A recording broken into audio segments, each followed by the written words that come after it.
नमस्कार साथियों, स्वागत है आपके अपने YouTube channel net JRF aspirant में। तो आज हम हायर एजुकेशन पीवाईक्यू का जो क्लास है वो 4 है। ये क्लास नंबर 4 है, ये ध्यान रखिएगा आप लोग। अब इसमें हम क्या पढ़ेंगे, क्वेश्चन नंबर 61 से लेके क्वेश्चन नंबर 80 तक सॉल्व करेंगे। तो जो पहला क्वेश्चन है यानी 61 नंबर का जो क्वेश्चन है, इस क्वेश्चन में देखिए क्या लिखा है। एनईपी 2020 के अनुसार समकालीन वैश्विक चुनौतियों की प्रतिक्रिया के रूप में शिक्षार्थियों को वैश्विक नागरिकता शिक्षा प्रदान की जाएगी। किस सक्रिय प्रवर्तक बने? कौन कौन से बने? तो सहिष्णु समाज बना, शांतिपूर्ण टॉलरेंस, पीसफुल, इंक्लूजिव मतलब इंक्लूजिव यानी समावेशी, सिक्योर यानी सुरक्षित, सस्टेनेबल यानी टिकाऊ। ये क्या है? ये वैश्विक नागरिकता शिक्षा प्रदान करने के लिए क्या हुए? सक्रिय प्रवर्तक बने। ये ध्यान रखिएगा। तो ABCD आपका सही है, ABCDE ऑप्शन आपका करेक्ट। अब आते हैं next question, question number 62। Question number 62 में क्या कहा है कि प्राचीन काल, यहाँ पे प्राचीन है, प्राचीन काल में नालंदा ने तर्क के क्षेत्र में महान और सबसे शानदार उपलब्धियां हासिल की है। तो ये बात क्या है? जो तर्क मतलब नालंदा था, नालंदा विश्वविद्यालय, ये क्या था? वो तर्क के क्षेत्र में, लॉजिक के क्षेत्र में क्या है? सबसे महान और सबसे शानदार उपलब्धि प्राप्त की। ये बात सही है।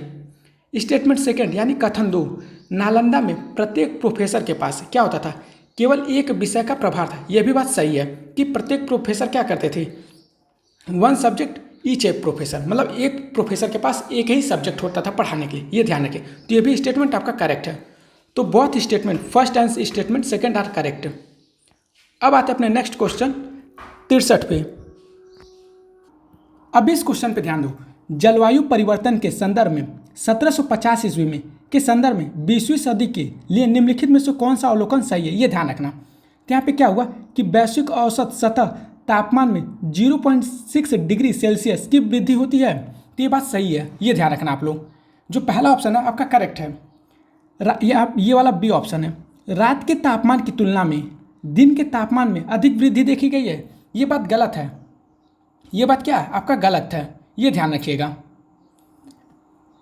यहाँ पे क्या लिखा है? यहाँ पे थर्मल होगा, थर्मल विस्तार, यहाँ पे लिखा है ना थर्मल एक्सपेंशन के कारण वैश्विक औसत समुद्र स्तर 0.1 से लेके 0.2 मीटर बढ़ गया। ये बात क्या है? आपका सही है। जो थर्मल एक्सपेंशन हुआ, ग्लोबल एवरेज सी लेवल क्या है? ये रोज लिखा राइज होता है। यहाँ पे राइज जो 0.1 मीटर से लेके 0.2 मीटर तक क्या हुआ? Largely due to thermal expansion. ये बात सही है। तो ए और सी आपका सही है। वायुमंडल में कार्बन डाइऑक्साइड की सांद्रता 31% बढ़ गई। ये भी बात क्या है? सही है आपका। ठीक, ये ध्यान रखिएगा। अब यहाँ पे जो ई वाला ऑप्शन है, उत्तरी गोलार्ध में वर्षा में प्रति दशक 1% की कमी आई है। ये बात ध्यान रखिएगा, ये गलत है। तो आपका ऑप्शन ए, सी और डी आपका सही है। तो ACD आपका ऑप्शन नंबर 2 करेक्ट है। अब आते हैं अपने नेक्स्ट क्वेश्चन 64 पे। 64 के क्वेश्चन में क्या कह रहा है? एनईपी 2020 के अनुसार शिक्षा के व्यवसायीकरण पर निम्नलिखित उपायों में अंकुश लगाया जाएगा। क्या ये सभी लेन देन ऑनलाइन करना चाहिए? ये कुछ हद तक सही है, लेकिन हमेशा क्या होता है, सभी लेन देन ऑनलाइन नहीं हो पाएगा। ये ध्यान रखिएगा। तो ये ऑप्शन आंशिक रूप से सही है, आंशिक रूप से सही है, आंशिक रूप से सही। ये ध्यान रखिएगा। यहाँ पे क्या पूछा? एनईपी 2020 में शिक्षा के जो व्यवसायीकरण है, जैसे शिक्षा को एक व्यवसाय के रूप में आज के समय में उपयोग किया जा रहा है, क्योंकि आज शिक्षा क्या है? एक बिजनेस मॉडल है। क्योंकि इतना ज़्यादा फीस हाई हो गया है कि क्या ये व्यवसाय के रूप में उपयोग किया जा गया है। तो पहला ऑप्शन आपका इनकरेक्ट है। दूसरा ऑप्शन आपका बी क्या कह रहा है? यह सुनिश्चित करना कि शैक्षणिक संस्थानों को ऑडिट के समान मानकों पर रखा जाए। ये बात सही है, नाम के लिए नहीं। ये ध्यान रखो, ये ध्यान से पढ़ना आप। यहाँ पे क्या होगा? ये नाम नहीं, लाभ है, नॉट फॉर प्रॉफिट। लाभ के लिए नहीं, लाभ के लिए नहीं। किसके लिए काम करते हैं? इकाई रूप में प्रकटीकरण करना। कहने का सेंस समझो। यहाँ पे ये कह रहा है कि जो भी एजुकेशन संस्थान है, मतलब शिक्षा संस्थान है, उनको यह स्पष्ट करना होगा कि वे लाभ के लिए नहीं है। तो यह भी बात सही है। डी वाला ऑप्शन क्या कह रहा है? यह सुनिश्चित करना कि निजी जो संस्थान है चैरिटी के लिए फंड दान करें। यह बात क्या है? गलत है। क्योंकि निजी संस्थान क्या करे? चैरिटी के लिए फंड दान करे। यह क्या है? यह व्यावसायिक शिक्षा नहीं है। यह ऐसे कुछ नहीं होता कि उस व्यावसायिक शिक्षा पे अंकुश लगा सकते हैं। अंकुश लगाना मतलब रोकना उनको, ये ध्यान रखना। अंकुश मतलब रोकना। ई वाला ऑप्शन क्या कह रहा है? संस्थानों से अपने अधिशेष को शैक्षिक क्षेत्र में पुनः निवेश करने के लिए कहना है। ये बात क्या आपका सही है। तो बी सी आपका ई ऑप्शन करेक्ट है। तो बी सी ई आपका करेक्ट है, ये ध्यान रखना। आप क्या करोगे, अगर एलिमिनेशन मेथड लगाओगे तो आप क्या करना, डी को आप पहले पढ़ना, ठीक। निजी संस्थान चैरिटी को फंड दान करें, तो जहाँ जहाँ डी है मतलब सभी ऑप्शन को आप पढ़ना। उसके बाद जहाँ जहाँ आपको लगेगा कि ये बिल्कुल ये ऑप्शन में नहीं आएगा तो आप क्या करना, उस ऑप्शन को आपको काट देना है, मतलब इनकरेक्ट कर देना है। तो जहाँ जहाँ डी देखिए यहाँ पे आया, यहाँ पे आया, तो दूसरा ऑप्शन तीसरा ऑप्शन आपका कट जाएगा। अब आते हैं ए बी सी में सेलेक्ट करना, अब बी सी ई में सेलेक्ट करना, ये ध्यान रखेंगे। तब उसमें से आप अच्छे से पढ़ के अपना वो ऑप्शन सेलेक्ट कर लेना, ये ध्यान रखें। अब आते हैं अपने नेक्स्ट क्वेश्चन 65 पे। 65 में क्या कह रहा है, निम्नलिखित में से किस प्रकार के विश्वविद्यालयों की संख्या जो है भारत में सबसे कम है। तो सेंट्रल जो यूनिवर्सिटी हैं उसकी संख्या सबसे कम होती है, ये ध्यान रखिएगा। क्योंकि राज्य विश्वविद्यालय बहुत ज़्यादा है, निजी विश्वविद्यालय भी बहुत ज़्यादा है। मानक यानी डीम्ड यूनिवर्सिटी, ये मानक है, मानद या मानक, ये डीम्ड यूनिवर्सिटी इंग्लिश में भी पढ़िएगा, मानद। ये जो डीम्ड यूनिवर्सिटी वो भी उसकी संख्या भी अधिक है, लेकिन जो केंद्रीय विश्वविद्यालय है वो लगभग 50 या 55 के आसपास है, ये ध्यान रखिएगा। तो केंद्रीय विश्वविद्यालय की संख्या जो है सबसे कम है भारत में। अब आते हैं अपने नेक्स्ट क्वेश्चन 66 पे। 66 नंबर के क्वेश्चन में क्या कह रहा है, तक्षशिला में शिक्षण की प्राथमिक पद्धति क्या है। तो डिबेट और डिस्कशन, डिबेट और डिस्कशन, ये ध्यान रखो। डिबेट और डिस्कशन क्या होता है, ये चीज़ को ध्यान रखो। डिबेट, यहाँ पे लिखते हैं डिबेट और डिस्कशन, डिस्कशन। डिबेट क्या होता है, जब दो या दो से अधिक जब विद्यार्थी किसी विषय पे क्या करते हैं, तर्क वितर्क करते हैं और अलग अलग दृष्टिकोण प्रस्तुत करते हैं और अपने विचारों को तर्कों को क्या करते हैं, सिद्ध करने की कोशिश करते हैं, उसी को डिबेट करते हैं, ठीक। डिस्कशन क्या होता है, डिस्कशन में क्या होता है कि जब कोई विद्यार्थी क्या करता है, शिक्षक किसी विषय पे सामूहिक संवाद करते हैं, ठीक, प्रश्न पूछते हैं, विचार साझा करते हैं और मिलकर निष्कर्ष पहुंचते हैं, उसी को डिस्कशन कहते हैं, ये ध्यान रखें। तो तक्षशिला में जो शिक्षण की प्राथमिक पद्धति थी वो डिबेट और डिस्कशन था, ये ध्यान रखना। अब आते हैं अपने नेक्स्ट क्वेश्चन 67 पे। 67 के क्वेश्चन में क्या कह रहा है, मुस्लिम समुदाय के एक वर्ग ने उत्तर प्रदेश में कई आज़ाद स्कूल खोले और 1920 में मौलाना मोहम्मद अली के नेतृत्व में जामिया की स्थापना की। मिलिया इस्लामिया या मुस्लिम राष्ट्रीय विश्वविद्यालय निम्नलिखित में से किस भारतीय शहर में था। ये ध्यान रखना, उत्तर प्रदेश के अलीगढ़ में था, ये चीज़ ध्यान रखिएगा आप। अब एक चीज़ ध्यान रखिए, जो जामिया मिलिया इस्लामिया है, जामिया मिलिया इस्लामिया, ये क्या था, अलीगढ़ से 1920 में क्या हुआ, अलीगढ़ से 1920 में शुरू हुआ, 1920 में शुरू हुआ।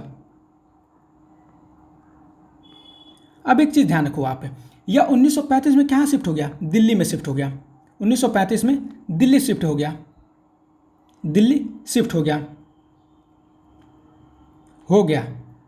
अब एक चीज़ ध्यान रखो, हैदराबाद यूनिवर्सिटी कब स्थापित हुआ था, तो यहाँ पे ओस्मानिया यूनिवर्सिटी स्थापित हुआ था 1918 में, ठीक। लखनऊ आपका 1920 में, ये ध्यान रखिएगा आप लोग जरूर, क्योंकि जो दिल्ली वाला 1922 में, दिल्ली विश्वविद्यालय 1922 में था, अलीगढ़ कब था, तो 1920 में, ये ध्यान रखिए। ये जो डेट बता रहे हैं, ये जो यूनिवर्सिटी आ चुकी है ना, इसका जो नेक्स्ट जो पॉइंट बनेगा, यहीं से ऑप्शन से आप क्या करेंगे, ये एनटीए यहाँ से ऑप्शन लेगा और यहाँ से क्या बोलेगा, क्रोनोलॉजी बेस करिए। तो ये जो यूनिवर्सिटी का डेट है उसको याद करिएगा जरूर, ठीक। यहाँ पे ओस्मानिया है, ओस्मानिया कब था, ये ध्यान रखिएगा 1918 में, ओस्मानिया यूनिवर्सिटी 1918 में, ये ध्यान रखें। अब आते हैं अपने नेक्स्ट क्वेश्चन 68 पे। 68 तो प्राचीन भारत, मतलब भारत प्राचीन काल से ही शिक्षा का केंद्र रहा है। कैसे, क्योंकि प्राचीन भारत में क्या था, तक्षशिला था, नालंदा था, विक्रमशिला था, वल्लभी था, आपका मिथिला था, ये सब यूनिवर्सिटी क्या थे, प्राचीन भारत के ही काल में थी, ये ध्यान रखिएगा। तो भारत में शिक्षा की उत्पत्ति के बारे में पत्थरों और तांबों पत्तों के अभिलेखों और ग्रंथों पर शिलालेख है, ये भी बात क्या आपका सही है, ये ध्यान रखिए। जैसे समझिए आप कि भारत में जो शिक्षा और ज्ञान की उत्पत्ति हुई है उसके प्रमाण कहाँ पे मिलते हैं, शिलालेख पे मिलते हैं, ठीक, ताम्रपात्र पे मिलते हैं, और किस पे मिलते हैं, भोजपत्र पे मिलते हैं, ताड़पत्र पे मिलते हैं, वेद शास्त्रों में मिलते हैं, ये बात भी सही है। तो बहुत ही स्टेटमेंट है यहाँ पे ध्यान रखिए। शिक्षा का केंद्र कहने का सेंस हो, तक्षशिला था, नालंदा था, विक्रमशिला था, बल्लभी था, बहुत इत्यादि जो विश्वविद्यालय थी वो प्राचीन भारत में थी। तो both statement are correct, both statement first, इस स्टेटमेंट सेकंड आर ट्रू, ये ध्यान रखिएगा। अब आते हैं अपने 69 क्वेश्चन नंबर पे। अब यहाँ पे ध्यान रखिए, ये वर्टिकल, इसका क्रम इंपॉर्टेंट है कि वर्टिकल पहला ये दूसरा है, ये तीसरा है, ये चौथा है, ये क्रम इंपॉर्टेंट है। यहाँ से क्वेश्चन बने सिर्फ यही पूछता है कि इसको क्रम में रखिए। तो HECI का जो क्रम है, HECI का क्रम क्या है? तो HECI higher education commission of India, higher education commission of India. अभी ध्यान रखो, NHERC का फुल फॉर्म पूछता है, NHERC तो national higher education regulatory council, national higher education regulatory council, regulate करता है, रेगुलेटरी काउंसिल, ये ध्यान रखना। NHERC का फुल फॉर्म, ये पहला वर्टिकल HECI का, ठीक, ये ध्यान रखना। दूसरा वर्टिकल इसका क्या है? NAC। अब इसको याद करने का तरीका ध्यान रखना, N से शुरू हुआ तो बड़ा वाला सबसे ऊपर, फिर उसके बाद N से शुरू हुआ तो छोटा वाला, ये ध्यान रखना। NAC में क्या होता है? ये एक्रीडेट का काम करता है, नेशनल एक्रीडेशन काउंसिल, नेशनल, ये सब NEP 2020 में HECI से जुड़े हैं, नेशनल एक्रीडेशन काउंसिल, ये ध्यान रखना। ये क्या करता है? एक्रीडेट का काम करता है। अब तीसरा क्या है? अब इसमें सबसे बड़ा तीसरा ये H से शुरू हुआ है, तो HEGC, ये इसका फुल फॉर्म क्या होगा? Higher education grant council, higher education grant council, ये ध्यान रखना। चौथा पॉइंट क्या? ये ग्रांट से रिलेट करता है, GEC, चौथा वर्टिकल क्या है? GEC, तो ये क्या है? General education council, general education council, ये ध्यान रखना। जनरल एजुकेशन काउंसिल क्या करता है? ये एकेडमिक स्टैंडर्ड को या करिकुलम को, जैसे करिकुलम फ्रेमवर्क, ग्रेजुएट एट्रीब्यूट तय करता है, ये ध्यान रखना। तो अब आते हैं यहाँ पे मतलब अपने क्वेश्चन पे, ये क्या करता है? NHERC जो रेगुलेट काम करता है, तो regulator for higher education, NAC accreditation का काम करता है। तो एक्रीडेट यहाँ पे है, हायर एजुकेशन ग्रांट है, यानी ये ग्रांट मतलब पैसे से जुड़े, तो funding and financing higher education. और जनरल एजुकेशन क्या करता है? ये स्टैंडर्ड को बताता है, तो एकेडमिक स्टैंडर्ड सेटिंग, ये ध्यान रखना। अब आते हैं अपने नेक्स्ट क्वेश्चन 70 पे। 70 के क्वेश्चन नंबर में क्या कह रहा है कि जो national council for vocational education and training, ये कब आया था? NCVT 2018 में, ये ध्यान रखना आप लोग, कब आया था? 2018 में। अब यहाँ पे ध्यान रखो, इसका उद्देश्य क्या था? मतलब ministry of skill development and entrepreneurship, कौशल विकास और उद्यमिता मंत्रालय द्वारा, ये इसके द्वारा आता है। अब एक चीज़ ध्यान रखो, यहाँ पे जो NCVET है, NCVET, ये किसको किसको मिला के बना था? तो NSDA प्लस NCVT को मिला के बना था। NSDA क्या होता है?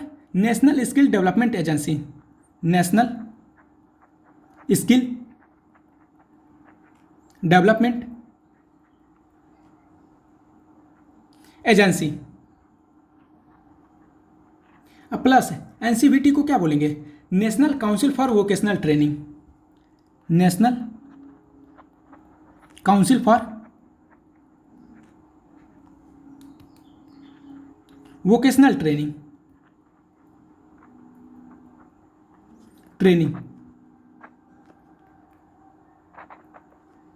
ये ध्यान रखिएगा। इन दोनों को मिला के क्या बना? NCVET। ये कब आया था? तो 2018 में आया था, ये ध्यान रखिएगा, ये डेट कभी कोई पूछा है। अब आते हैं अपने नेक्स्ट क्वेश्चन 71 पे। 71 के क्वेश्चन में क्या कह रहा है? भारत की प्राचीन शिक्षा प्रणाली में निम्नलिखित में से किसे वेदांग माना जाता है? वेदांग मतलब वेद के अंग, ये ध्यान रखिएगा। अब यहाँ पे समझते हैं वेदांग, वेदांग मतलब वेदधन अंग, वेदधन अंग, तो वेदों के अंग। तो वेदों के अंग कितने हैं? 6 हैं। तो पहला आपका शिक्षा है, शिक्षा किससे रिलेट करता है? फोनेटिक्स से, यानी ध्वनि विज्ञान से, ध्वनि विज्ञान, ये क्या होता है, उच्चारण और स्वर विज्ञान से रिलेट करता है। दूसरा आपका क्या है, छंद। छंद, छंद किससे रिलेट करता है, मैट्रिक से। ये पूछा है, ये ध्यान रखिएगा आप लोग। यहां पे छंद शास्त्र, इसको क्या बोलेंगे, छंद शास्त्र। तीसरा आपका किससे रिलेट करता है, व्याकरण, व्याकरण। ये किससे रिलेट करता है, ग्रामर से। जो चौथा आपका है, आपका निरुक्त। निरुक्त, निरुक्त किससे करता है, एटिमोलॉजी से। एटिमोलॉजी, एटिमोलॉजी मतलब जो कठिन शब्दों की व्याख्या यहाँ पे करना, ठीक, ये ध्यान रखना। अब यहाँ पे जो पांचवा आपका कल्प है, कल्प किससे रिलेट करता है, आपका रिचुअल से रिलेट करता है, रिचुअल। अब ये क्या है, यज्ञ अनुष्ठान करने की विधि होती है। रिचुअल मतलब यज्ञ अनुष्ठान कराने की विधि। जो छठवां आपका है, ज्योतिष, ज्योतिष, ज्योतिषा। ये किससे रिलेट करता है, एस्ट्रोनॉमी या एस्ट्रोलॉजी से। एस्ट्रोनॉमी, एस्ट्रोनॉमी एंड एस्ट्रोलॉजी से, एस्ट्रोलॉजी, ये ध्यान रखना। ये काल गणना और ग्रह नक्षत्र से रिलेट करता है। तो आपका मैट्रिक्स पढ़े ही है, ग्रामर है ही, फोनेटिक्स है, रिचुअल है, एस्ट्रोलॉजी है। तो ABCDE आपका सही है, ABCDE। अब आते हैं अपने नेक्स्ट क्वेश्चन 72 नंबर पे। 72 नंबर के क्वेश्चन में क्या कह रहा है कि national skill qualification framework, NSQF है। NSQF राष्ट्रीय कौशल योग्यता ढांचा। तो राष्ट्रीय जो कौशल योग्यता ढांचा है, एक योग्यता आधारित ढांचा है। अब ये क्या हुआ, यहाँ पे समझना आप लोग। NSQF, जो NSQF है, ये भारत सरकार का क्या है, कॉम्पिटेंसी बेस्ड फ्रेमवर्क है। ये कब आया था, तो 2013 में इसको क्या किया, नोटिफाई किया गया था, मतलब अधिसूचित किया गया। ये NSQF ने, इसका फुल फॉर्म याद रखिएगा, फुल फॉर्म। अब इसमें क्या था कि ये किसके लिए बनाया गया था, तो NSQF से 3 चीज़ें जुड़ी थी, नॉलेज, स्किल, एप्टीट्यूड, ये ध्यान रखना। नॉलेज, स्किल, ज्ञान, कौशल और योग्यता, ये ध्यान रखिएगा आप लोग। तो आपका ऑप्शन नंबर 3 आपका करेक्ट होगा। अब आते हैं अपने नेक्स्ट क्वेश्चन 73 नंबर पे। 73 नंबर के क्वेश्चन में क्या कह रहा है कि 1997 में केंद्र सरकार ने उच्च शिक्षा के किस श्रेणी में रखा था। तो यहाँ पे ध्यान रखिएगा, जो 1997 में क्या हुआ कि केंद्र सरकार ने उच्च शिक्षा को, मतलब हायर एजुकेशन को, किस श्रेणी में रखा। तो यहाँ पे नॉन मेरिट गुड, ये क्यों रखा, इसको समझो आप। 1997 में क्या हुआ कि यूनियन सरकार जो थी कि उच्च शिक्षा को नॉन मेरिट में रखा, नॉन मेरिट गुड यानी गैर योग्यता अच्छा में रखा, ठीक। इसका मतलब क्या था कि जो उच्च शिक्षा पर सरकार का जो सार्वजनिक, मतलब सार्वजनिक व्यय है, यानी पब्लिक एक्सपेंडिचर को कम कर दिया जाए। और यह माना गया कि उच्च शिक्षा का खर्च जो है व्यक्तियों को खुद उठाना चाहिए, इसलिए क्या इसको रखा गया कि नॉन मेरिट गुड। ये ध्यान रखिएगा, सरकार क्या किया, अपना जो पब्लिक एक्सपेंडिचर है उसको कम कर दिया, और उस सरकार ने क्या माना कि जो उच्च शिक्षा में जो पैसा है वो व्यक्ति को खुद उठाना चाहिए। अब आते हैं अपने नेक्स्ट क्वेश्चन पे 74 नंबर पे। 74 नंबर के क्वेश्चन में क्या कह रहा है, उच्च शिक्षा पे अखिल भारतीय सर्वेक्षण यानी 2020 से 2021 के अनुसार भारत में जो है उच्च शिक्षा के नामांकन पहली बार आंकड़े कितने, किससे अधिक थे, तो 4 करोड़ से अधिक थे। ये कितने थे, 4 करोड़ से अधिक है, यानी 4.13 विद्यार्थी क्या थे, एनरोलमेंट कराए थे, यानी नामांकन कराए थे पहली बार उच्च शिक्षा में, ये ध्यान रखना। अब आते हैं अपने नेक्स्ट क्वेश्चन 75 पे। 75 के क्वेश्चन नंबर में क्या कह रहा है कि विश्वविद्यालय शिक्षा के संबंध में क्या है, कोठारी आयोग के निम्नलिखित में से क्या है, ये रिकमेंड किए, सजेस्ट किए थे, यहाँ पे ध्यान रखें, मतलब सिफारिशें किए या सजेशन दिए। तो पहला क्या है, विश्वविद्यालय अनुदान आयोग को बंद कर देना चाहिए। ये यूजीसी को कभी क्लोज करने के लिए बात नहीं करते हैं, तो पहला ऑप्शन आपका इनकरेक्ट। तो जहाँ जहाँ ए है, सिर्फ पहले ऑप्शन में ए है, तो इसको मतलब क्रॉस कर देंगे, इसको यहाँ से सेलेक्ट नहीं करेंगे। अब यहाँ पे बी वाला ऑप्शन क्या कह रहा है, विश्वविद्यालय अनुदान आयोग का पुनर्गठन, तो जहाँ जहाँ बी है उसको सेलेक्ट करेंगे। आपका बी यहाँ पे बी है, तो इन दोनों को सेलेक्ट करेंगे। सी डी आपका ऑप्शन इनकरेक्ट हो जाएगा। अब यहाँ पे देखो तीसरा ऑप्शन क्या कह रहा है, शिक्षण और अनुसंधान में सुधार के लिए विश्वविद्यालय को अधिक स्वतायत देना चाहिए, मतलब स्वतंत्र करना चाहिए। ये बात आपका सही है। बी भी सही है, सी भी सही है। अब यहाँ पे ध्यान रखो, हमको दो ऑप्शन में सेलेक्ट करना, या तो दूसरा या तो चौथा। तो बी सी दोनों में कहाँ पे दिया है, तो आपका सेकंड नंबर ऑप्शन आपका करेक्ट हो जाएगा। अब ध्यान देखो और कैसे, विश्वविद्यालय को अकादमिक परिषदों में क्या है, छात्राओं का प्रतिनिधित्व करना चाहिए, ये बात भी सही है। जैसे यहाँ पे विश्वविद्यालय को एकेडमिक काउंसिल में क्या करना चाहिए, छात्रों का प्रतिनिधित्व होना चाहिए। जो ई है क्या है, non expansion of inter university council, अंतर विश्वविद्यालय परिषद का विस्तार न, ये बात गलत है। यहाँ पे ध्यान रखो, इंटर यूनिवर्सिटी काउंसिल को और मजबूत और विस्तार देने का सुझाव था, ना कि इसको बंद करने का, ये ध्यान रखना। तो बी सी डी आपका करेक्ट हो जाएगा, ऑप्शन नंबर सेकंड आपका करेक्ट। अब आते हैं अपने नेक्स्ट क्वेश्चन 76 पे। 76 में क्या कह रहा है कि भारत में उच्च शिक्षा पर निम्नलिखित आयोगों और समितियों का सही कालानुक्रमिक क्रम लिखी। यहाँ पे ध्यान रखिएगा आप लोग, जो सार्जेंट योजना है 1944 में आया था, ठीक, ये ध्यान रखिए। जो हार्थोग है ये कब आया था, 1929 में। जो कलकत्ता विश्वविद्यालय आयोग है, इसको कलकत्ता बोलेंगे या फिर सैडलर बोलते हैं, ये 1917 में या 19 तक, ये ध्यान रखिए। हंटर कमीशन 1882 में आया था। अब भारतीय विश्वविद्यालय आयोग 1902 में, ये कब, कर्जन के समय, ये ध्यान रखना। तो सबसे पहला आपका ऑप्शन है डी, तो देखिए डी से कोई शुरू हुआ है तो डी आपका यही रहा। चौथा ऑप्शन इज करेक्ट, क्योंकि यहाँ पे देखिए 1800 में ये शुरू हुआ, बाकी सब तो 1900 से शुरू हुआ है। तो ये ध्यान रखिए, इस तरह भी आपके ऑप्शन करेक्ट हो सकते हैं, थोड़ा ध्यान रखना है, ये चीज़ ध्यान रखिएगा। तो हंटर आयोग क्या था, 1882 में था, ये ध्यान रखिए। अब आते हैं अपने नेक्स्ट क्वेश्चन 77 पे। मतलब यहाँ पे 77 के क्वेश्चन नंबर में क्या कह रहा है कि यहाँ पे देखिए ध्यान से समझिए, राममूर्ति समीक्षा समिति ने क्या क्या सिफारिश की कि उच्च शिक्षा में प्रवेश अवश्य होना चाहिए। वो कैसा होना चाहिए, सेलेक्टिव होना चाहिए, चयनात्मक। अब ये चयनात्मक कैसा होना चाहिए, तो रिव्यू जो कमेटी बनी थी, राममूर्ति रिव्यू कमेटी, राममूर्ति समीक्षा समिति,